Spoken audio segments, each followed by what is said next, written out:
Bwana Sports Counter, tunaendelea kukujuza tetesi za usajili. Tunafahamu kwamba dirisha dogo la usajili linakwenda kufunguliwa. Sasa kumekuwa kuna tetesi nyingi sana za wachezaji kuhusishwa kutua ndani ya vilabu kadhaa. Sasa kwa upande wa klabu ya Yanga, bwana, Yanga wameendelea kuhusishwa na tetesi kadha wa kadha kuelekea dirisha dogo la usajili. Sasa ni kupitishe kwenye baadhi ya tetesi ambazo Yanga wameendelea kuhusishwa nazo.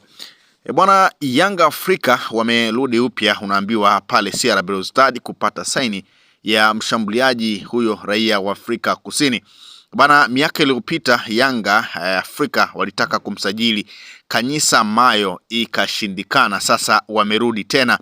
Bwana, huyu Kanyisa Mayo anakipiga ndani ya klabu ya CR Belouizdad, lakini kwa sasa anakipiga kwa mkopo pale ndani ya klabu ya Kaizer Chiefs. Sasa ni moja kati ya nyota ambao wanahusishwa kwa ukaribu sana na klabu ya Yanga kutaka kumsajili Kanyisa Mayo. Bwana, timu ya wananchi Yanga unaambiwa imefungua mazungumzo na CR Belouizdad kwa ajili ya kunasa saini ya mshambuliaji Kanyisa Mayo kwenye dirisha hili dogo la usajili. Kanyisa Mayo ambaye kwa sasa yupo Kaizer Chiefs kama ambavyo nimekujuza kwa mkopo akitokea CR Belouizdad.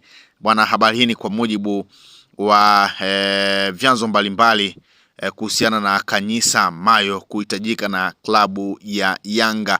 Bwana, Yanga ni kama wamezamiria kuimarisha ile safu ya ushambuliaji ambayo tumeona baadhi ya mashabiki wamekuwa kizungumza mengi sana kuhusiana na baadhi ya nafasi ambazo zimekuwa hazitumiwi na nyota ambao wapo ndani ya klabu ya Yanga. Prince Dube pamoja na Andy Boba Boyeli ni moja kati ya washambuliaji ambao mashabiki wa klabu ya Yanga wamekuwa kizungumza kwamba kuna nafasi ambazo hazitumiki vizuri. Kwa hiyo ndio maana unaona Yanga wanahusishwa na baadhi ya nyota ambao wanacheza eneo la ushambuliaji ili kuweza kuboresha ile nafasi ya ushambuliaji. Lakini tetesi nyingine ndani ya klabu ya Yanga, unaambiwa Pedro ameonekana kuvutiwa zaidi na Pascal Msindo, beki wa kushoto wa Azam FC, huku Shadrack Isaka Boka akifunguliwa mlango wa kwaheri baada ya kupoteza nafasi mara tu Mohamed Hussein Shabalala alipojiunga na akitokea kwa mahasimu wao Simba Sports Club.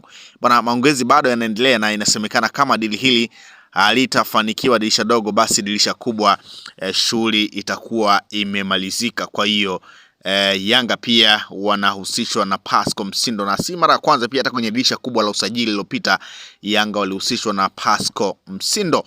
Lakini Yanga bado wameendelea kuhusishwa na kumtaka mshambuliaji ama kiungo mshambuliaji wa klabu ya Simba Morris Abraham. Bwana, tetesi zinazungumza kwamba Yanga wanataka kumaliza Simba kwa mujibu wa taarifa za chini ya kapeti. Bwana, Yanga wanapambana kuona namna ya kupata saini ya kipenzi cha mashabiki wa Simba Morris Abraham. Japo kumekuwa kuna taarifa nyingi sana, wengine wakisema kwamba Morris Abraham ana mkataba wa miaka 2 ndani ya klabu ya Wekundu wa Msimbazi Simba, lakini wengine wakizungumza kwamba Morris Abraham alisaini mkataba wa miezi 6 ndani ya klabu ya Wekundu wa Msimbazi Simba wakitaka kuangalia uwezo wake ili kama wataridhika naye basi wamuongezee mkataba, na unaambiwa ni ule mkataba ambao wenye kipengele cha kuongeza. Kwa hiyo kumekuwa na hizo taarifa, wengine wakisema kwamba Morris Abraham ana mkataba wa miaka 2, wengine wakisema kwamba Morris Abraham alisaini mkataba wa miezi 6 ndani ya klabu ya Wekundu wa Msimbazi Simba ukiwa na kipengele cha kuongeza mwingine kama atakuwa na performance nzuri. Kwa hiyo tusubiri na kuona nini ambacho kitakwenda kutokea kwenye dirisha dogo la usajili. Lakini Morris Abraham pia ni moja kati ya nyota ambao wanazungumzwa kwamba wanahitajika na klabu ya Yanga. Lakini kwa mujibu pia wa tetesi za chini ya kapeti, bwana, unaambiwa Yanga wanamnyatia Huliso Mudau, beki wa klabu ya Mamelodi Sundowns. Moja kati ya tetesi ambayo pia ipo, unaambiwa dau la kumsajili ni milioni 900, mshahara ni milioni 40 kwa mwezi. Kwa hiyo Huliso Mudau pia ni moja kati ya nyota ambao wamekuwa kizungumzwa na klabu ya Yanga. Sasa tetesi nyingine tena tukiwa ndani ya klabu ya Yanga, wana Yanga bado unaambiwa wako serious na dili la Alan Okello. Taarifa zinadai viongozi wa klabu ya Yanga wameelekeza macho yao kwa winga Alan Okello ambaye ni raia wa Uganda, ikiwa ni siku chache tu tangu iripotiwe kuwa viongozi wa Simba pia kuanza mazungumzo na kumwinda winga huyo aliyoko Morocco kwa sasa na Uganda kwa ajili ya AFCON. Bwana Okello ana uwezo wa kucheza kama winga anayeshambulia kutokea kulia, lakini pia kucheza kama namba 9. Kwa hiyo Alan Okello pia ni moja kati ya taarifa ya mjini. Bwana Yanga wanahusishwa baada ya tetesi Simba kuhusishwa na Alan Okello. Yanga pia bwana nao pia wameendelea kuhusishwa na Alan Okello kutaka saini yake ili atue pale Jangwani, lakini wekundu wa Msimbazi Simba nao hawako mbali, wameendelea kuhusishwa na Alan Okello. Kwa hiyo hapa ni ile kauli ya mwenye kisu kikali ndiye ambaye atakula nyama. Kwa hiyo tunasubiria pia na kuona nini ambacho kitajiri mara baada ya dirisha kufunguliwa.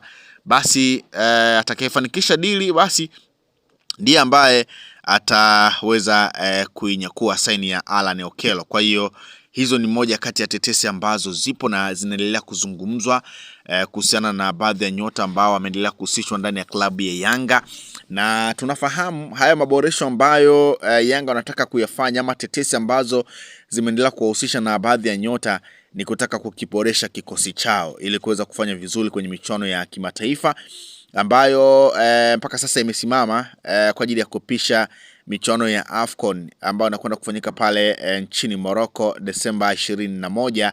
Na hiyo michuano ni moja kati ya michuano ambayo baadhi ya vilabu kama Yanga pia nao pia macho yako kule kutazama nyota ambao pengine wanaweza wakawasajili, kama ambavyo inaripotiwa kwa Alan Okello ni moja kati ya target yao. Kwa hiyo nao pia wanamtazama kwa jicho la tatu. Kwa hiyo wakati tunasubiria michuano ya AFCON kumalizika, Yanga watarejea kwa ajili ya michuano ya NBC, lakini pia kwa ajili ya michuano ya kimataifa ambapo tunafahamu Yanga tayari wameshakwisha kucheza michezo miwili ya hatua ya makundi ya klabu bingwa barani Afrika, na kwenye kundi lao wakiwa wana pointi 4, na ukitazama kundi lao ni gumu kweli kweli, na mtu yoyote anaweza akapita kwenda robo finali. Ukitazama kundi la wako na Al Ahly nao pia wana pointi 4, wako na FAR Rabat wao na pointi 2, wako na JS Kabylie kutoka Algeria wao na pointi 1.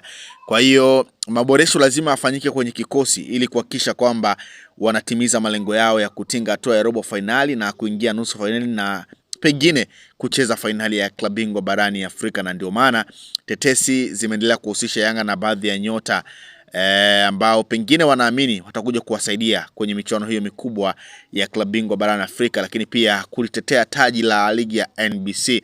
Bwana, tetesi ni nyingi na tutaendelea kukujuza tetesi kila kukicha kupitia hapa. Kwa hiyo usisahau kusubscribe ili kuendelea kuzipokea tetesi